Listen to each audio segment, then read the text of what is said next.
Halo pemirsa Bangkapos, berjumpa lagi dengan saya Abel di Dialog Ruang Tengah Bangkapos. Nah pemirsa, hari ini kita bakal ngobrol-ngobrol santai tentang kehipmian nih pemirsa Bangkapos. Nah, hari ini Abel sudah kedatangan tamu yang spesial banget. Di samping Abel sudah ada Caketum BPD HIPMI Babel 2025-2028 yaitu Pak Hari Hardianto. Kita sapa terlebih dahulu. Halo, selamat Halo, siang. selamat Jadi aku siang. manggilnya nih Bapak, Abang, Mas, Bebas lah. atau Pak Ketua. Mau bilang ketum boleh, abang boleh, koko boleh, mas boleh, adek boleh. Bebas pokoknya. Jadi apa kita manggil Abang aja biar Abang aja santai ya, ya. biar kayak abang adek kan. Abang Ade. Ya, Bang Hari nih. Jadi bisa diperkenalkan terlebih dahulu kepada pemirsa Bang Kapos. Karena tak kenal maka tak sayang. Tak kenal maka kata saya. Baik. Tuh. Halo teman-teman semua. Nah, saya dengan Hari. Saya bekerja di Rumah Sakit Arsani sama Muhaya sebagai Dirut PT. Eh, profesi saya adalah sebagai dokter, pekerjaan saya pengusaha, aktivitas sekarang saya bertani. Bertani. Ya, Ini semuanya agak beda jalurnya ya. ya, ya mungkin karena memang kita apa ya, sekolahnya dokter, ya kan. Tapi karena ayah saya basically dari pengusaha, ya kan, dan saya juga hobi tentang pertanian, ya saya sembari Mbak menjalani ya passion di luar menjadi dokter itu. Oke. Nah, berarti dari dasar inilah berarti yang Abang Hari ini pengen jadi mencalonkan menjadi ketua HIPMI ya. Ya, kalau untuk menjadi ketua HIPMI ya kan, memang latar belakang saya kenapa saya ingin menjadi ketua HIPMI itu karena pertama itu sejarah. Mm-mm. Karena dulu pada saat Bangka Belitung belum menjadi sebuah provinsi, ayah saya dulu pernah menjadi ketua BPC Pangkal Pinang.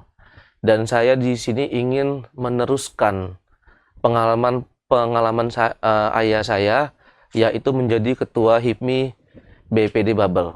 Jadi kan HIPMI itu kan adalah himpunan pengusaha Muda. muda Indonesia. Nah, ini kan berarti kan masih muda. Berarti boleh tahu dong umurnya Abang berapa sih ini? Kalau saya umurnya 33. Beneran Ya, masih muda nih pemirsa Bang ya. Apos. Nah, terus untuk dari situ tuh berarti memang udah ada kemauan tersendiri atau memang kayaknya apa disuruh orang tuanya untuk meneruskan atau gimana Bang? Enggak sih. Saya sih gini loh. Seharusnya Mm-mm. banyak sekali orang kaya yang muncul di Bangka Belitung ini. Mm-mm. Karena yang pertama itu karena kekayaan alam kita yang sangat melimpah. Mm-mm. Tapi kenapa regulasi itu tidak pernah pro dengan pengusaha lokal? Harusnya dengan kekayaan alam yang melimpah ini harusnya berbanding sama dengan kesejahteraan masyarakat. Mm-mm. Maka dari itu saya di sini mungkin saya ingin mengabdi kepada HIPMI sebagai wadah untuk menciptakan kaderisasi pengusaha muda. Outputnya apa? Pada saat banyak pengusaha muda yang muncul ya kan di bubble ini, outputnya ya itu adalah roda ekonomi akan jalan, gitu loh. Itu Oke. sih mimpi saya. Oke, Gitu berarti loh. memang dari dalam diri sendiri ya, kemauan Iya. diri sendiri gitu. Oke, berarti kalau menurut Abang nih kontribusi dari HIPMI ini tentang ekonomi di Bangka Belitung itu seperti apa itu, Bang? Kontribusinya kita akan bersinergi, Mm-mm. berkolaborasi dengan stakeholder yang ada. Stakeholder seperti pemerintah, masyarakat, semua, ya kan. Dan kita akan ibarat kata memberikan sebuah pelatihan, mentoring, ya kan. Terus kayak ibarat kata gini, orang mau berbisnis UMKM nih, ya kan. Kita akan bikin seminar bagaimana cara menjual barang mereka gitu loh. Karena kan ilmu ini kan luas gitu loh. Sekarang apa lagi kan sudah ada marketplace ya Mm-mm, kan. betul. Terus kayak ibarat kata mentoring tentang pelatihan IPRT, halal segala macam gitu loh. Oke. Nah, tadi kita ngomongin tentang stakeholder itu ya, Bang ya. Menurut Abang tuh sejauh mana sih pemerintah itu kayak merangkul? Nah, makanya HIPMI ini kan adalah mitranya pemerintah Mm-mm, ya betul. kan. kita harus bisa berkomunikasi dan bersinergi sama pemerintah gitu loh, dari 6 BPC dan 1 BPC kota. Itu ibarat kata gini, pemerintah ini maunya apa gitu loh. Ibarat kata ada program nih untuk pertanian, ya kan, pertanian duren atau apa, ya kan. Nah, HIPMI harus ada gitu loh. Ibarat kata kita harus menjalin sinergi ke pemerintah gitu loh. Karena kenapa? Biar kita bisa ibarat kata menghidupkan roda ekonomi yang ada di bubble ini gitu loh. Oke. Nah, kalau Abang melihat sendiri dari yang UMKM gitu, apakah sudah maju apa belum, Bang? Ya, kalau untuk UMKM ya kan, di bubble ini sangat banyak. Ya kan, Betul. kita lihatlah, kita punya kerupuk, kita punya terasi, ya kan. Nah, tapi jangan sampai ibarat kata, ya kan, kayak apa contoh nih, kerupuk Bangka yang sangat terkenal, ya kan. Kita cuman hanya sekedar jago kandang, tapi tandang pun kita harus bisa, gitu loh. Kayak contoh terasi, ya kan, orang bilang terasi Bangka ini enak, tapi kita cuman jagoan kandang, tapi kita kalau untuk tandang kita kurang, akhirnya cuman jadi oleh-oleh, gitu loh. Oke, berarti Bang Hari ini apakah bakal ada kayak program untuk membuat semua UMKM di Bangka ini, terutama yang lokal-lokal ya, kayak Ya, terasi kita akan Bangka. buat UMKM ini naik kelas. Kita akan berkolaborasi dengan BPD se-Nusantara, ya kan, bagaimana caranya biar kita bisa ibarat kata go nasional, gitu loh. Kayak saya ambil contoh itu ada ibarat kata kerupuk udang, ya kan, sekarang sudah bisa ekspor mereka ke Cina, ke Singapura, ke Malaysia. Kita punya terasi, kita punya madu, gitu loh. Jadi ibarat kata yang saya bilang tadi, bahwasanya UMKM kita jangan hanya sekedar jago kandang, tapi juga jago kita buat cara gimana ngejualnya itu bisa di luar, gitu loh. Oke. Nah, kalau dari konsep yang Abang kampanyekan nih, kan di sini kan udah banyak ya Bang, Gen Z, milenial. Nah, strategi Abang tuh seperti apa untuk kayak menyaingi tentang Gen Z ini? Ya, kalau bisnis itu ini kan luas kan ya. Betul. Ya, ada bisnis kecil, sedang, dan besar. Itu bagaimana passion kita kan. Orang hobi bertani kita suruh bisnis UMKM kan nggak bakal mungkin, gitu loh. Ada di salah satu program saya, ya kan, saya akan membuat inkubasi bisnis.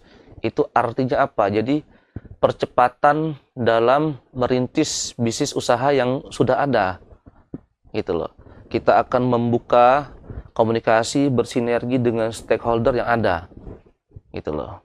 Baik itu dari pemerintah, baik dari segi dari masyarakat, gitu loh. Contohnya seperti apa tuh Bang? Contohnya kayak gini, kita contohnya kalau untuk Gen Z ya, ibarat kata yang saya bilang tadi, gitu loh. Ibarat kata Gen Z hobinya bisnis F&B nih, ya kan, dia hobinya jualan bakso, ya kan. Nah, bagaimana caranya baksonya itu bukan hanya sekedar dia cuma jual UMKM di bubble.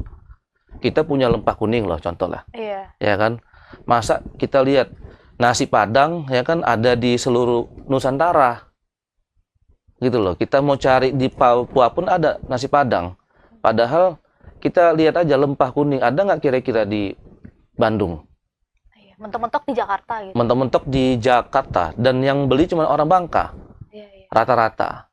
Padahal kalau seandainya kita bisa mempromosikan tentang makanan, ya kan, orang akan datang ke bubble ini, gitu loh. Ibarat kata ini salah satu cara kita untuk promosi untuk pariwisata, gitu loh. Oke. Nah, kan ini kan pastinya kan di dalam bidang usaha itu kan ada kayak persaingan ya Bang ya. Nah, itu gimana sih caranya Abang tuh bisa menjadikan persaingan itu kayak jadi makin semangat lagi gitu dalam Ya, bidang usaha itu? seperti hashtag kita ya. Dalam HIPMI itu ada namanya pengusaha pejuang, pejuang pengusaha. Memang untuk menjadi pengusaha itu tidak mudah. Kita harus punya mental petarung. Kalau kata Hairul Tanjung itu, kalau kita gagal, coba terus. Gagal, coba lagi. Sampai gagal itu bosan menghampiri kita. Gitu loh. Oke. Jadi kalau pengen jadi pengusaha ya harus siap perang, harus bersiap berinovasi, harus bersiap rugi, Iya. Karena jadi pengusaha itu tidak gampang. Tapi di mana kita untuk melatih mental kita untuk menjadi petarung ya menjadi pengusaha. Gitu loh. Nah, menurut Abang tantangan yang untuk menjadi seorang pengusaha muda tuh apa tuh Bang? Tantangannya banyak. Masalah kalau ibarat kata masalah pemasaran, masalah permodalan, masalah inovasi, bagaimana kita jangan sampai kalah saing nih sama orang ini. Ibarat kata nih ya, apa contoh nih, ya kan? Di bubble ini, masalah telur ayam deh, ya kan? Telur ayam di bubble ini butuh 300.000 sampai 600.000 per hari. Malu kan kita kalau sampai ngambil dari Sumatera, Dari luar ya. dari Palembang, dari Padang, dari Lampung. Padahal kita bisa, gitu loh. Jadi sebenarnya peluang itu sangat besar di bubble ini. Nggak usah telur deh, kita ambil contoh cabai. Cabai aja kita kadang, saya lihat ada orang pakai kargo pesawat, ngirim cabai ke bubble ini. Padahal bisa tanam sendiri ya Bang. Padahal bisa tanam sendiri. Mm-mm. Kayak di Makassar itu kan, di sana mereka cabai harga 30.000. Di Bangka bisa 120.000. Ya kan mereka kirim dari Makassar ke Jakarta sampai Bangka. Modalnya cuma 30.000 untuk kargonya. Cuan lah mereka. Masa kita nggak bisa bersaing? Gitu loh. Padahal masyarakat bubble-nya pintar-pintar semua. Gitu loh. Iya, betul, Dari betul. dua, itu aja lah. Dari telur ayam kita butuh 600.000 per hari. Telur ayam aja masih ngambil dari luar. Kan malu kita. Nah, berarti strategi Abang tuh untuk kedepannya tuh seperti apa Bang? Untuk menanggulangi ini, masalah ini. Ya, yang saya bilang seperti tadi, kita harus bisa membuka komunikasi, ya kan, dengan pemerintah, gitu loh. Salah satu program saya ini kan government relation. Ibarat kata tuh kita harus berkomunikasi langsung sama pemerintah kita. Kira-kira apa program pemerintah kita yang bisa kita ajak untuk bekerja sama? Ibarat kata nih, ya kan, tentang budidaya, ya kan, ada tentang pertanian, ada tentang UMKM, kan luas. Saya ambil contoh, Mbak, ya kan, kayak soal duren, ya kan, duren di Malaysia, ya kan, kenapa tidak pernah adanya keterbatasan? Selalu ada kan, tiap hari kan, Betul. ya nggak? Mm-mm. Padahal kalau kita bicara soal alam, di bulan 8 dia panen total, di bulan 8 itulah dia harus panen. Gitu loh. Padahal duren kita enak. Gitu loh. Kenapa di Malaysia ya kan harga duren deh tidak pernah mengalami harga murah? Karena mereka punya teknologi. Gitu loh. Kita punya duren Namlung, Cumasi. Ini harus kita berdayakan. Gitu. Bagaimana caranya duren kita ini juga bisa go nasional, go internasional. Kayak duren Borneo deh, ya kan? Duren Bawor. Itu kan aslinya Kalimantan, tapi Thailand yang punya nama. Itu loh. Di Malaysia sama Thailand nggak ada tanah harga 50 juta per hektar. Di Bangka masih banyak. Makanya HIPMI harus bisa bersinergi dengan dinas-dinas terkait. Bagaimana caranya, ibarat kata, kita pemerintah seperti kepala dinas bukan hanya sekedar ibarat kata memberikan bibit, tapi SOP pendampingan sampai akhir. Biar apa? Biar petani kita bisa kita berdayakan. Karena kita tidak pernah serius untuk hal-hal yang begini. Padahal dari kita nanam duren aja, ibarat kata di Babel ini bikin sentra duren Cumasi, duren Musangking, ya kan? Nggak ada tanah yang harga 30 juta, 50 juta lagi. Mbak cek aja di Malaysia, ada nggak tanah harga 30 juta per hektar? Nggak ada kan? Iya. Pemerintah harus bisa memberikan stimulus. Bagaimana caranya biar pertanian di Babel ini meningkat, biar harga tanah pun naik. Daripada nanam 1 hektar sawit, hasil 2 ton, kali 2.000, 4 juta. Tanam duren Musangking, duren Cumasi, 1 hektar bisa ber-MM uangnya. Makanya saya mau turun menjadi ketua HIPMI ini, yaitu saya akan membuka dan meyakinkan seluruh stakeholder yang ada. Bahwasanya bubble ini kaya. Dan harusnya banyak sekali orang kaya yang muncul di bubble ini. Karena dengan kekayaan alam kita yang sangat melimpah. Itu sih Mbak, mimpi saya. Oh iya. Memang agak Benar. tinggi, tapi mimpi harus kita Nggak kejar. apa-apa, kita kan harus mimpi setinggi langit Iya. nggak apa gitu. Tapi sebenarnya tuh kalau durian di Bangka tuh kayaknya tuh bakal berpotensi tinggi deh Bang. Ya pasti dong. Durian nih Mbak, saya udah seluruh Indonesia, ya kan? Kita nggak kalah kok enaknya sama durian-durian di Medan, Palu. Cuman kita ini kurang brand aja. Gitu loh Mbak. Soalnya aku kan ada lihat video tuh Bang ya. Dia tuh selalu kayak orang luar sebenarnya, tapi dia kayak sering mempromosikan kayak durian Bangka. Iya, Tapi itu banyak banget penonton yang kayak oh kayak baru tahu ya gitu. iya. Makanya kita harus bersinergi. Bagaimana caranya kita mempromosi. Kita lihat aja deh kayak kalau lagi musim durian ya kan di bulan Desember, Januari, bulan 2 ya kan orang pulang semua kan. Iya. Kalau orang pulang semua, otomatis apa? Roda ekonomi jalan dong. Orang mau jualan bakwan, orang mau jualan bakso, pasti orang beli kan? Ya nggak? Karena jumlah manusia kita cuma 120.000 untuk Pangkal Pinang. Kita ini kepulauan kecil. Kalau nggak didatengin orang, pasti ekonomi jatuh dong. Gitu loh. Bisa nggak wisata durian ini kita buat, ya kan dari bulan 1 sampai bulan 12. Kenapa Malaysia, Thailand yang seperti saya bilang tadi tidak pernah keterbatasan durian? Karena mereka punya teknologi namanya apa? Durian nitrogen. Jadi pada saat supply-nya lagi banyak, mereka simpen dalam cold storage. Gitu loh. Demand-nya lagi banyak, mereka supply. Jadi harganya stabil. Jangan sampai durian kita di kampung 5.000, ya kan? Yang kaya yang jualan. Ini harus balance. Gitu loh. Ya ini pengalaman saya sih. Gitu karena saya punya juga kan durian kampung ya kan satu hari itu bisa menghasilkan sampai 100 sampai 200 tapi pas ditawarin orang 5.000 perak saya pikir udahlah buat masyarakat aja. Iya, Padahal duriannya rasanya enak sekali loh Mbak. Durian Bangka tuh enak-enak semua Benar. gitu loh. Enak-enak. Kita durian orang main perem kita jatuh langsung makan Iya. gitu loh. Cuman kurang brandnya aja. Berarti memang harus digencar lagi promosinya. Gencar lagi dari pariwisata, dari pertanian semuanya. Gitu loh. Makanya kita harus bisa bersinergi dengan stakeholder yang ada. Oke. Itu sih, Mbak. Nah, tapi kan dalam usaha ini kan nggak melulu soal tentang pemerintah juga ya. Pasti kan ada masyarakat di dalamnya.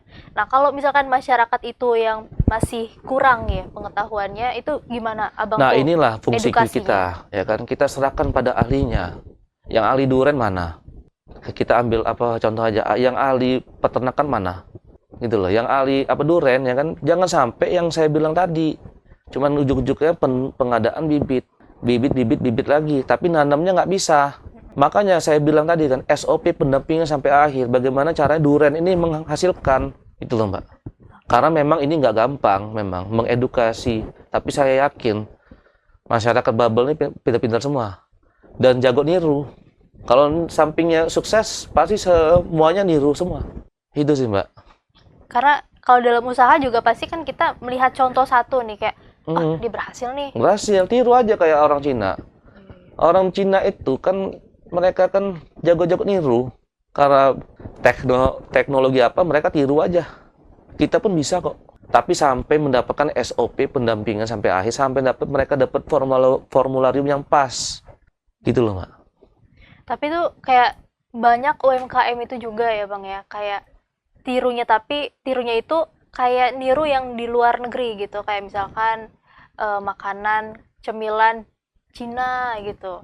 Iya. Jadi kita tuh kayak nggak ada brand sendiri dari Bangka itu ya UMKM-nya ya. Makanya kita harus berinovasi. Gitu loh. Harus ya inilah kalau mau jadi pengusaha, jangan monoton. Makanya nanti kalau saya jadi ketua HIPMI, saya akan bikin pelatihan. Saya akan panggil ahli-ahlinya. Ahli F&B mana? Ahli pariwisata mana? Ahli F&B mana? Saya akan ini panggil semua. Dan kita akan berdayakan seluruh pengusaha muda. Mimpi saya sih itu. Nah, kalau misalkan menurut Abang nih, dari yang kayak contohnya yang kayak tadi ya, misalkan cemilan dari luar negeri, terus kita bawa ke sini, apakah itu bisa kayak merusak pasar dari lokal kita, Bang? Ya, tergantung dulu nih, ya kan? Kira-kira brandnya apa, gitu loh. Kayak contoh nih ya, kalau kita ini kan di bubble ini kan soal bawang putih, bawang merah kan, susah katanya orang tanam, ya enggak? Kalau kita bawa ke bubble ya nggak masalah. Tapi kita harus gimana caranya di bubble ini bisa kita tanam sendiri, gitu loh. Nah, berarti nanti kedepannya berarti semuanya Abang tuh bakal kayak memanggil semua ahlinya, dikumpulin, Iya, gitu. itu harus itu. Kita serahkan pada ahlinya dan kita bisa belajar bersama-sama. Nah, kalau dari kacamata Abang nih ya di HIPMI ini, kira-kira nantinya ke depannya nih Bang ya, sektor apa sih yang bakal unggul Bang? Ya, kita ini kan ya, kalau dibilang sektor yang paling unggul, di bubble ini kan semuanya ada. Mm-mm. Kita punya tanah yang subur, kita punya laut yang bagus, kita punya kekayaan alam yang sangat melimpah dari hasil alam seperti timah, ilmenite, zircon, rare earth, monasit, semuanya ada, gitu loh.